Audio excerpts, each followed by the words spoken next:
ان کے ساتھ بھی حسن سلوک کرو۔ امام بخاری نے الادب المفرد میں ایک اور واقعہ نقل کیا ہے، ابو ہریرہ جب طائف گئے تو لوگوں نے ان سے کہا کہ بہت دنوں کے بعد آپ آئے ہیں، کوئی حدیث سنائیے جو اللہ کے رسول سے سنی ہو۔ ابو ہریرہ نے فرمایا آج میں تھکا ہوا ہوں، کل بتاؤں گا انشاءاللہ۔ دوسرے دن محفل جمع، جیسے آپ کے ہاں کوئی بڑا عالم آ جائے تو آپ پہلے سے جمعے میں بھر دیتے ہیں مسجد، ایسے ہی ابو ہریرہ آئے ہیں، پورا طائف کے لوگوں نے مسجد بھر دی۔ ابو ہریرہ فرماتے ہیں کہ آپ لوگ اللہ کے رسول کی کوئی حدیث سننا چاہتے ہو؟ فرمایا ہاں۔ فرمایا میری ایک شرط ہے، یہ شرط اگر مولانا جرجیس لگاتے تو کتنے لوگ بچیں گے یہاں پہ؟ شرط ہے۔ پوچھا لوگوں نے کیا شرط ہے؟ فرمایا کہ میں درس دوں گا، میں نبی کی حدیث سناؤں گا، لیکن میری شرط یہ ہے کہ اگر اس محفل میں، اس مسجد کے اندر اگر ایک بھی آدمی ایسا بیٹھا ہوا ہو جو اپنی خالہ، جو اپنے کسی رشتہ دار سے ناراض ہو، جو اپنے کسی رشتہ دار سے ناراض ہو، وہ اس مسجد سے چلا جائے۔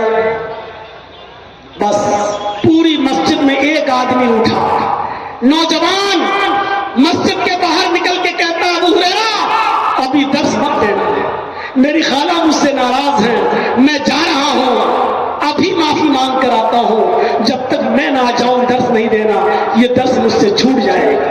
کہ جاؤ میں انتظار کر رہا ہوں۔ وہ شخص گیا اپنی خالہ کے پاس، معافی مانگ کر آیا، خالہ نے بھی معاف کر دیا، لیکن خالہ نے کہا بھانجے ابو ہریرہ سے میری طرف سے اتنا پوچھ لینا، ایک آدمی کی ناراضگی کی وجہ سے پوری مسجد والوں کو درس کیوں نہیں دیا، ان کو خطاب کیوں نہیں کیا؟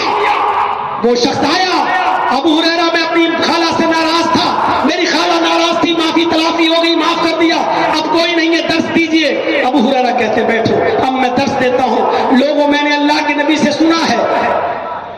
نوجوان بولا ابو ہریرہ میری خالہ نے ایک مسئلہ پوچھا ہے، ایک شخص کی وجہ سے، ایک آدمی کی ناراضگی کی وجہ سے پوری محفل والوں کو آپ نے درس کیوں نہیں دیا، کیوں آپ نے خطاب نہیں کیا؟ تو ابو ہریرہ فرماتے ہیں یہی میرا درس ہوگا آج۔ میں نے اللہ کے رسول صلی اللہ علیہ وسلم سے سنا ہے، جس مجلس میں، جس محفل میں ایک بھی آدمی رشتہ داری کو توڑنے والا، قاطع رحم ایک بھی ہوتا ہے، ایک بھی شخص اگر کسی اپنے رشتہ دار سے ناراض رہتا ہے تو اللہ پوری مجلس، پوری محفل پر سکینت و غشیت و رحمت نازل نہیں فرماتا ہے۔ اللہ اپنی غشیت، رحمت اور سکینت پوری مجلس سے اٹھا لیتا ہے۔ میں نے سوچا کہ اگر کوئی ایسا آدمی یہاں رہا تو اللہ کی رحمت نازل ہی نہیں ہوگی تو درس دینے کا فائدہ کیا ہے؟ اس لیے میں نے کہا کہ کوئی بھی شخص ناراض ہو تو چلا جائے۔ میرے بھائیوں، مولانا جرجیس اگر کہہ دیں کہ جو بھی آدمی اپنے رشتہ دار سے ناراض ہو وہ یہاں سے اڑ کے چلا جائے، تو میں نہیں سمجھتا ہوں، ایمانداری کے ساتھ اگر لوگ اڑ کے جانے لگیں تو ایک آدمی بھی یہاں موجود رہے، شاید مولانا جرجیس بھی اس حمام میں ننگے نظر آئیں گے، کیونکہ ایسا ہو ہی نہیں سکتا کہ سب مجھ سے بھی خوش ہو، کوئی نہ کوئی تو مجھ سے بھی ناراض ہوگا میرے رشتہ داروں میں۔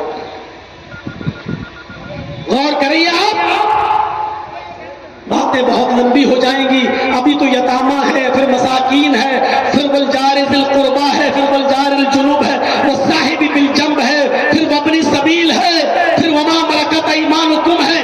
میں نے شروع ہی میں کہا تھا کہ شاید آج میں پورا خطاب اس آیت پر نہ دے سکوں، پوری باتیں پیش نہ کر سکوں، 2 گھنٹے کا، 1.5 گھنٹے کا یہ خطاب میرے بھائیوں کافی ہے۔ اگر کل بہرائش میں پروگرام نہ ہوتا تو میں تھوڑا ٹائم اور لیتا آپ کا، ابھی نکلتے نکلتے بھی آدھا گھنٹہ لگ ہی جائے گا، کیونکہ کمیٹی والے بھی اپنا حق ادا کریں گے، لے جائیں گے، بٹھائیں گے، پھر بیچارے ہمیں وہاں تک چھوڑیں گے، تو ہم انہی باتوں پر اکتفا کرتے ہیں۔ پورے خطاب کا رب الباب صرف یہ ہے کہ اللہ کے حق کی ادائیگی کے ساتھ ساتھ حقوق العباد بہت ضروری ہے، اور اللہ اپنے حق میں ہوئی کمی کو معاف کر سکتا ہے، لیکن بندوں کے حقوق میں کمی ہوئی تو اللہ معاف نہیں کرے گا۔ میرے پیارے ساتھیوں، حق ادا کیجئے، زمین و جائیداد کا بنٹوارا صحیح طور پر کیجئے، کسی پر ظلم مت کیجئے۔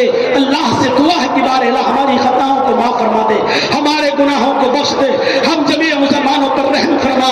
اے اللہ ہمیں بندوں کے حقوق ادا کرنے کی توفیق عطا فرما، رشتہ داروں کے حقوق ادا کرنے کی توفیق عطا فرما، حقوق الزوجین ادا کرنے کی توفیق عطا فرما، حقوق الوالدین والاولاد عطا کرنے کی توفیق عطا فرما، اور جتنے بھی بندوں کی قسمیں ہیں ہمیں ایک دوسرے کے حق کو سمجھنے کی توفیق عطا فرما الہ العالمین۔ جب تک تو ہمیں زندہ رکھ، اسلام پہ زندہ رکھنا، اور جب ہمارا خاتمہ ہو تو ایمان پر ہمارا خاتمہ فرمانا۔ وما علینا الا البلاغ المبین، وآخر دعوانا ان الحمد للہ رب العالمین۔